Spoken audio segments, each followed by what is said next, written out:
Salinan ijazah Jokowi sudah diterima Bonatua Silalahi tanpa sensor dari KPU. Siapa yang diuntungkan, Jokowi atau kubu Roy CS? Kita tanyakan kepada relawan Jokowi Prabowo Gibran David Pajung dan pengacara Roy Suryo Abdul Ghafur Sangaji. Selamat petang, Bang David. Selamat petang, Bang Ghafur. Selamat petang, Mbak Tarigan. Ya, terima kasih sudah hadir. Pertama sudah diterima dari KPU oleh Bonatua. Klien Anda sendiri sudah menerima atau belum ijazah tersebut?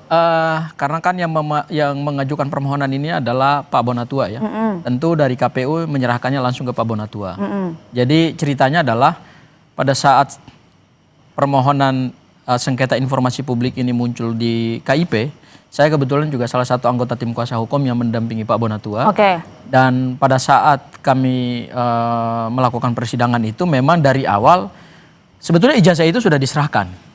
Ya, jadi ketika Pak Bonatua mohonkan sebagai seorang ahli kebijakan publik, itu sudah diserahkan. Hanya ada 9 item yang ditutup oleh KPU. Ya, dan itu sudah dibuka. Ya, dan itu berdasarkan putusan KIP bahwa sandarannya kan adalah pasal 18 ayat 2 Undang-Undang nomor 14 2008 tentang keterbukaan informasi publik, bahwa ijazah Pak Joko Widodo itu sudah dikualifisir sebagai dokumen publik, bukan lagi dokumen private, sehingga 9 informasi itu kemudian dibuka dan hari ini secara resmi diserahkan kepada Pak Bonatua.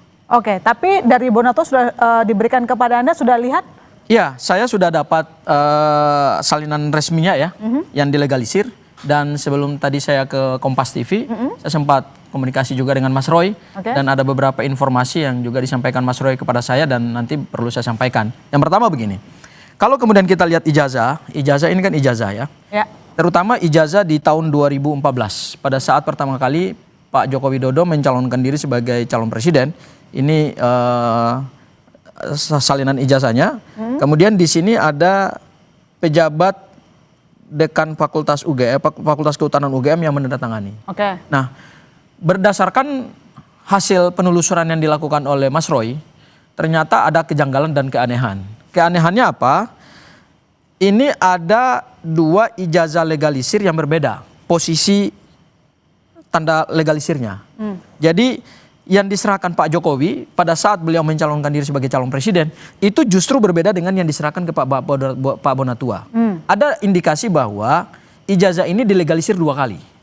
Jadi dilegalisir pertama pada saat Pak Jokowi mendaftar diri sebagai calon presiden, menyerahkan yang dilegalisir, kemudian begitu diminta oleh pihak Pak Bonatua, nah, sebagai bagian dari keterbukaan informasi publik, ini kemudian yang diserahkan versinya berbeda dengan yang pertama kali diserahkan oleh Pak Joko Widodo. Itu ada indikasi. Ada indikasi. Simpulan Anda indikasinya apa? Berarti ijazah itu dilegalisir 2 kali. Kemudian yang kedua, sumber data yang valid dari KPU itu kemudian masih menimbulkan ketidakjelasan terkait dengan pejabat yang menandatangani ijazah ini. Sudah dibuka informasinya oleh KPU, tapi ternyata dari pihak Roy CS masih belum yakin bahwa ini merupakan ijazah asli, Bang David. Ya, yang pertama begini, itu sudah menjadi keputusan di sidang KIP ya, bahwa ijazah, siapapun punya ijazah itu bukan bagian dari informasi yang dikecualikan. Artinya hak publik untuk melihat itu selama publik ini punya diskresi, punya legal standing untuk meminta itu.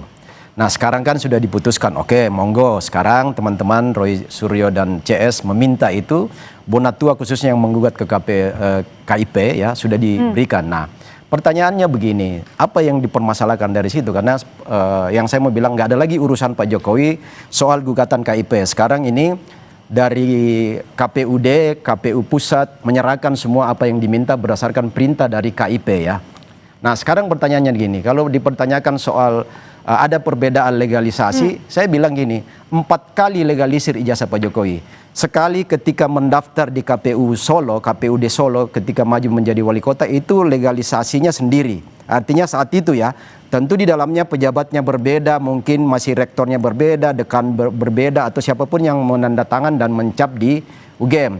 Yang kedua, ketika maju menjadi gubernur DKI, itu legalisasi yang kedua di waktu yang pendaftaran toh. Kemudian Yang ketiga, ketika maju menjadi capres 2014, pasti juga melegalisasi lagi, legalisir lagi ke UGM. Siapa yang mencap, siapa yang tanda tangan kan tergantung pejabat di masa itu. Di 2019 yang terakhir juga pasti berbeda lagi. Nah, kalau soal cap posisinya miring-miring dari Solo ke KPU DKI, ke KPU Pusat 2014, 2019 pasti beda-beda dong. Nah, itu yang pertama saya mau jawab. Yang berikutnya adalah ini semua tidak memberikan sesuatu apapun terhadap asli atau palsunya ijazah Pak Jokowi sebagaimana apa yang diopinikan Roy CS. Nggak ada sama sekali pengaruhnya di situ. Karena apa? Sekali lagi pembuktian itu ada dua. Satu, yang menerbitkan ijazah itu adalah UGM. Disitulah pembuktiannya bahwa ijazah ini asli atau palsu. Yang kedua, besok di persidangan yang lagi proses menuju P21 ya. Itu persidangan soal tuduhan bahwa Roy CS ini sebagai orang yang didakwa melakukan kebohongan publik, terus melakukan fitnah, melakukan manipulasi dan seterusnya. Berarti masa perbedaan legalisir harusnya tidak perlu dipersoalkan. Nggak ada sama yang sekali. Perlu dipersoalkan ada perbedaan legalisir. Iya, Mbak Tarigan. Jadi ada satu lagi informasi. Ini hal yang kedua adalah terkait dengan salinan ijazah yang dimohonkan di KPU Solo untuk 2005 ketika Pak Jokowi mencalonkan diri sebagai calon wali kota. Nah, berdasarkan informasi yang juga dihimpun oleh teman-teman yang meminta salinan ijazah ini, itu justru di KPU datanya nggak ada. Ya, nanti tinggal kita lihat perkembangannya gitu. Jadi di KPU sendiri, KPU Solo yang katanya 2005 itu beliau mencalonkan diri sebagai calon wali kota menggunakan ijazah yang dilegalisir oleh UGM, itu ternyata dikonfirmasi ke sana belum ada salinannya. Jadi nggak tahu juga nih salinannya ada di mana. Itu hal yang pertama dari sisi yang di Solo. Kemudian yang kedua, ini menarik, saya setuju bahwa kita berpikirnya ke depan, ya. Apakah ijazah ini punya nilai hukum apa enggak? Baik terhadap pembuktian ijazah maupun juga pembuktian terkait dengan tuduhan pencemaran, fitnah, dan pengerusakan dokumen yang sekarang sedang bergulir di Polda Metro Jaya. Nah, saya ingin menjawabnya adalah, kalau dianggap ini tidak punya nilai hukum, oh itu salah, itu keliru. Ini tentu punya nilai hukum yang luar biasa. Kenapa punya nilai hukum yang luar biasa? Terutama kita mengungkap misteri ijazah Pak Joko Widodo yang awalnya ini ditutup-tutupi, yang awalnya ini dirahasiakan sedemikian rupa oleh otoritas, yaitu KPU, ya. Kemudian begitu disengketakan di Komisi Informasi Publik, ini kemudian menjadi terbuka. Akhirnya kita bisa mengkonfirmasi bahwa ijazah yang kita dapatkan salinan asli, kemudian yang beredar Dian Sandi, yang diteliti oleh Mas Roy, dan yang kemudian kami lihat, dan saya melihat loh, Bang David Pajo belum pernah melihat ijazah Pak Joko Widodo yang asli. Yang saya lihat pada saat gelar perkara khusus, semua bentuk fisiknya sama. Ya, artinya tinggal nanti kemudian ke depan kita buktikan apakah ijazah Pak Joko Widodo yang analognya masih ada di Polda Metro Jaya dengan salinan resmi yang kami pegang dan itu digunakan secara sah, secara hukum untuk mendapatkan jabatan publik, ini nanti bentuknya sama apa enggak? Jadi ini dari dibukanya ijazah Jokowi, salinan ini menguntungkan dari Roy CS? Ya jelas menguntungkan. Menguntungkan itu terutama pada saat kita bicara pembuktian material. Kalaupun perkara ini nanti naik, naik sampai ke tahap persidangan, ini akan menjadi alat bukti kami. Tapi kan tadi dikatakan oleh Bu Nato bahwa ini masih perlu diuji. Artinya masih akan ada uji forensik independen?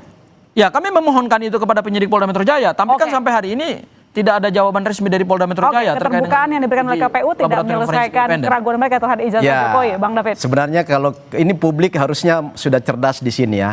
Dengan kasus KIP ini sudah membuka ruang untuk melihat itu, lalu kemudian Bonatua bahkan pengacara Pak Roy Suryo, teman-teman ya, Sang Aji dan semua teman-teman pengacara Roy Suryo, ini membuktikan bahwa ketika statement Roy Suryo CS mengatakan ijazah Jokowi itu palsu 99,9% palsu, itu berarti kan membuktikan bahwa mereka nggak pegang bukti ketika itu. Karena apa? Sekarang baru proses mencari bukti semua, mencari penguatan data apa segala macam. Nah, kesimpulan yang dinyatakan bahwa 1 tahun lalu bahwa ijazah Pak Jokowi itu palsu dari mana? Nah sekarang kan baru mencari-cari, baru mendapatkan dari KPUD. Itu berarti statement bahwa beliau melakukan fitnah itu clear. Saya kira Bang David karena keliru. Sekarang datanya baru dipegang. Saya kira Bang David keliru bahwa proses mengumpulkan bukti di dalam hukum itu tidak bisa dibatasi pada ruang dan waktu. Bukti itu terus bergerak. Betul. Bukti itu sesuatu yang dinamis.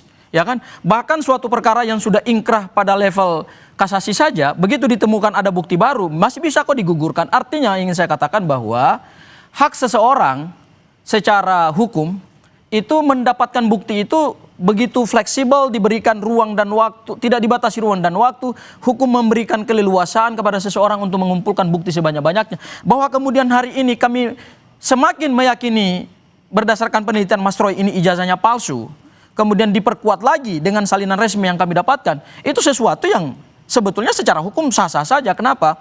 Karena pada saat kami belum mendapatkan salinan resmi dari KPU, kan ada keterbatasan untuk meneliti ijazah yang diunggah oleh Dian Sandi. Akhirnya terkonfirmasi bahwa wujud fisiknya sama. Karena begini, ijazah Pak Joko Widodo itu kan tidak mungkin ada dua versi. Betul. Pasti cuma satu versi. Ya. Itu kita setuju dulu. Ya, karena betul. dia satu versi, berarti antara apa yang dahulu diteliti oleh Mas Roy, berdasarkan yang diunggah oleh Dian Sandi, kemudian yang kami dapatkan salinan resminya dari KPU, kemudian kami lihat wujud fisik analognya yang ditunjukkan oleh Polda Metro Jaya, itu semua terkonfirmasi bahwa ijazah ini sama wujud fisiknya.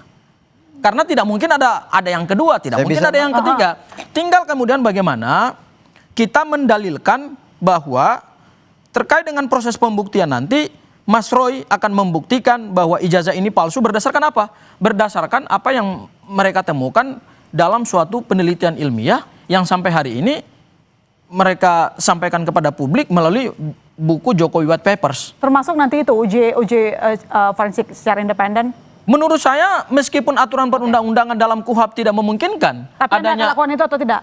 Ya harusnya kami sudah memohonkan, harusnya itu diberikan oleh Polda Metro Jaya. Iya, makanya gini Mbak, jadi gini, itu semakin membuktikan bahwa kan dulu Roy CS mengatakan bahwa Pak Jokowi nggak punya ijazah katanya. Kalaupun ada ijazahnya palsu. Nah, sekarang terbukti bahwa mulai dari KPU dari Kota Solo sampai pada KPU Pusat di Pilpres terakhir beliau itu ijazah ada kan. Nah, salah satu bukti dari ijazah itu karena ijazah asli cuma satu yang dipegang Pak Jokowi dan sekarang ada di Polda, itu kan yang resminya itu adalah fotokopi yang dilegalisasi kan. Nah, legalisasi ini sah. Yang bisa menyatakan itu sah adalah UGM. Nah, bukti yang ada di KPU sekarang yang dipegang oleh Bonatua ini adalah pembuktian secara legal, secara hukum bahwa ijazah itu sah adanya dan dicap oleh otoritas UGM. Kalau itu nggak sah, nggak mungkin UGM berani melakukan legalisasi. Ketika UGM menyampaikan itu asli, tetap saja dari pihak ya itu wajar, biasalah. Namanya orang sudah masuk pada proses sebagai tersangka dengan segala macam argumen akan dilakukan, mencari bukti-bukti di belakang dilakukan, padahal tidak punya bukti di awal kan. Makanya sekarang saya katakan bahwa kenapa Roy CS dinyatakan tersangka di penyidikan, karena memang mereka nggak punya bukti akurat ya. Bukti yang diteliti itu adalah bukti fotokopi, scan, apa segala. Sementara aslinya itu ada di lemari Pak Jokowi ketika itu ya. Nah sekarang ini kan sudah ditahan di Polda untuk pembuktian nanti di persidangan bahwa ijazah itu pertama ada. Yang kedua akan ditanya UGM, Pak Ibu Rektor, ini ijazah Pak Jokowi yang sekarang kami pegang ini asli atau palsu?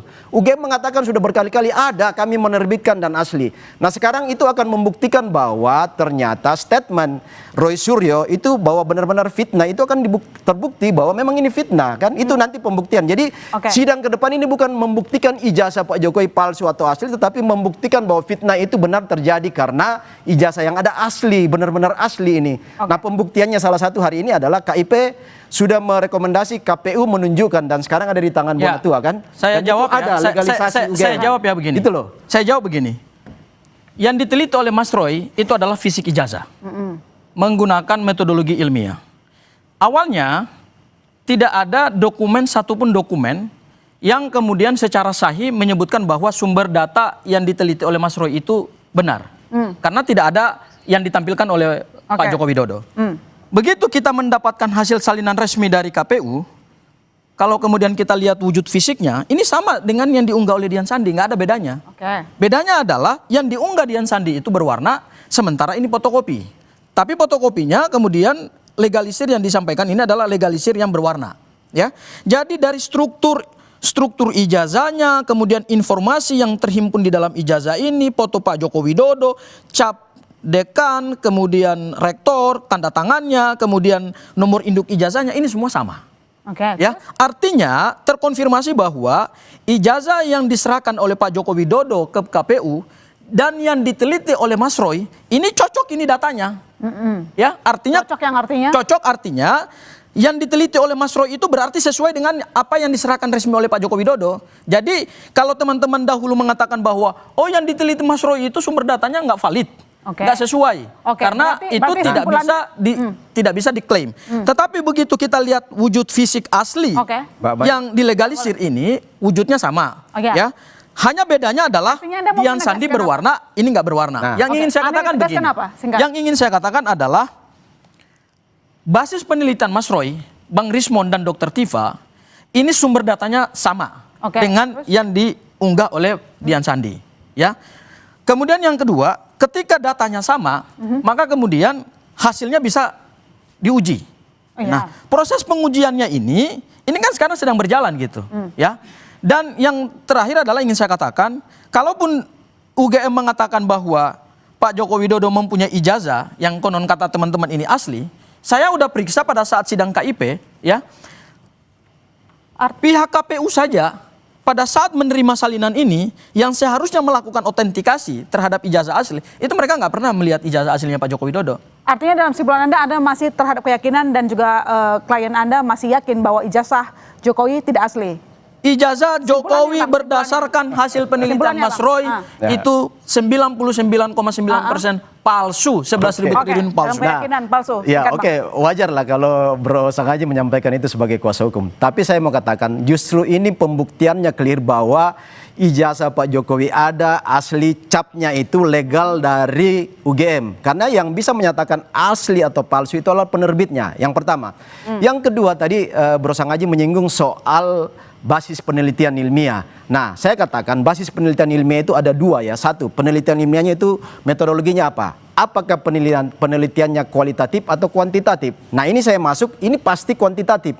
Karena penelitian kuantitatif itu adalah parameternya harus ada data dan fakta clear asli. Yang kedua, dia terukur. Yang ketiga, dia harus etis, beretika. Nah, ini sementara yang diteliti itu adalah fotokopi dan scan. Itu saja berdasarkan rujukan tahapan metodologi kuantitatif itu sudah salah. Kemudian hipotesanya nggak ada, langsung nuduh. Hipotesa itu dugaan awal harusnya disampaikan. Nah, kalau tadi mengatakan 99% palsu, itu bukan hipotesa, itu sudah kesimpulan penuduhan. Sehingga makanya saya katakan selalu Bro Sanghaji bahwa ada mens rea di dalam balik kasus ini karena sudah menuduh di awal sementara bukti nggak ada. Bukti baru didapat hari ini kan, sementara pembuktian juga bahwa ternyata itu asli, ada diterbitkan UGM, ada cap stempel UGM yang sah bahkan berwarna. Itu berarti nggak ada sama sekali pemalsuan di situ karena otoritasnya yang mengeluarkan. Nah, ini semakin membuktikan bahwa ijazah Jokowi itu ada, asli dan valid. Ya, kalau kita bicara penelitian, kalau kita bicara penelitian, Bang David tidak masuk, tidak memenuhi unsur penelitian ilmiah, metodologinya salah, nggak ada variabelnya. Udah, jangan diulang-ulang lagi, biar ada kesempatan buat saya. Kalau nggak nanti nggak ada kesempatan buat saya bantah. Kalau kita bicara penelitian, ada dua hal yang penting dalam penelitian. Pertama adalah sumber data, kedua adalah metodologi. Kalau kita bicara sumber datanya sudah salah. Sebentar, sumber data ada dua yang diuji. Yang pertama adalah skripsi Pak Jokowi. Itu datanya adalah data primer. Sebentar dulu, karena nggak mungkin orang mendapatkan ijazah tanpa menulis skripsi. Saya sarjana. Bang David juga sarjana. UGM sudah nyatakan ada kan? Nggak, sebentar dulu, jangan potong-potong dulu. Anda potong-potong terus. Gimana saya mau menjelaskan? Anda dari tadi saya kasih Anda waktu. Iya, saya nggak pernah potong Anda loh. Baik. Ya, ada dua. Yang pertama adalah primary evidence berupa skripsi. Skripsi itu adalah mereka dapatkan langsung dari UGM, mereka teliti dan itu tidak sesuai dengan zaman di mana skripsi itu dibuat. Dan yang kedua adalah data sekunder. Nah, ini kan datanya data sekunder.